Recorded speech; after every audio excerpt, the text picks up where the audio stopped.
America Today on Channel 76. Hi, I'm Evan Smallno. And I'm Alyssa Santana, and today we will be reviewing the American Revolution and how it led to the signing of the Declaration of Independence. Now let's take it over to Owen with the colonists at Pennsylvania. Ryan here at Pennsylvania Hall, and the Declaration of Independence has just been signed. Now I'd like to welcome a colonist who has been struggling through this. While my son, at only 10 years old, had heard gunshots when he went to go see what was going on, the redcoat men had shot him.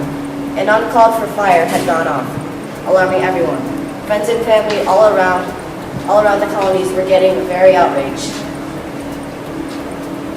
Most started to call it the Boston Massacre. This wasn't the only travesty that was going on.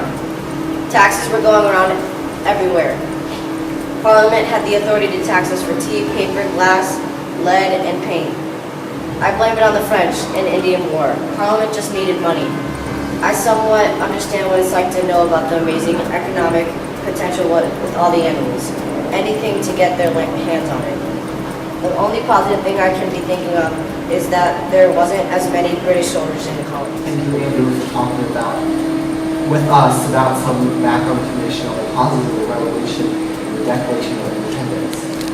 So I just hope I can get through it. Alright. Now let's go to Venus with some information on the effects of the Declaration we'll now take.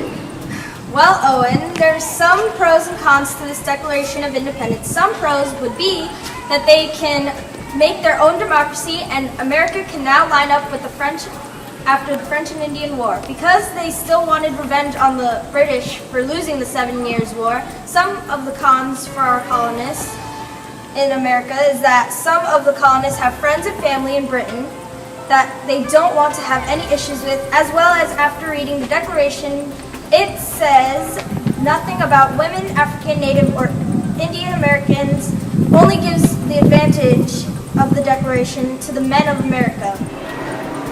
Many states fur and heat a lot in the scripting. Here's a brief picture of the Declaration and all the happy colonists taking it back to the England.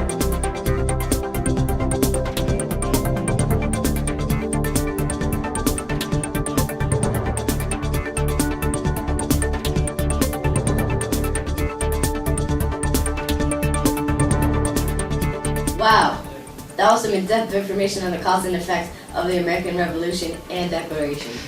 Got that right, Evan. Now, switching to Ms. Smith, a professional researcher from Pennsylvania on more info. Thank you, Alyssa. Now, for some of the viewers who need to be updated on what the American Revolution and Declaration of Independence is mainly about. The American Revolution is when the Americans have turned against the government of Great Britain, and the Declaration of Independence is a document made July 4th, 1776, which is today, that records the Second Continental Congress. If there's a Second Continental Congress, you're probably wondering, where's the first? Well, the First Continental Congress all started when the colonists had to find a way to show that the taxes to the colonists are unfair that Britain had been giving them. They tried to make a petition to avoid a huge war within the 13 colonies, but it did not work out. So they have gone to what we call a Second Continental Congress, in which helped the colonists to move slowly forward to independence, and soon was adopted by the Declaration of Independence. Changing it to Evan and Alyssa. Thank you for watching America Today. I'm Evan Simano. And I'm Alyssa Santana, signing off.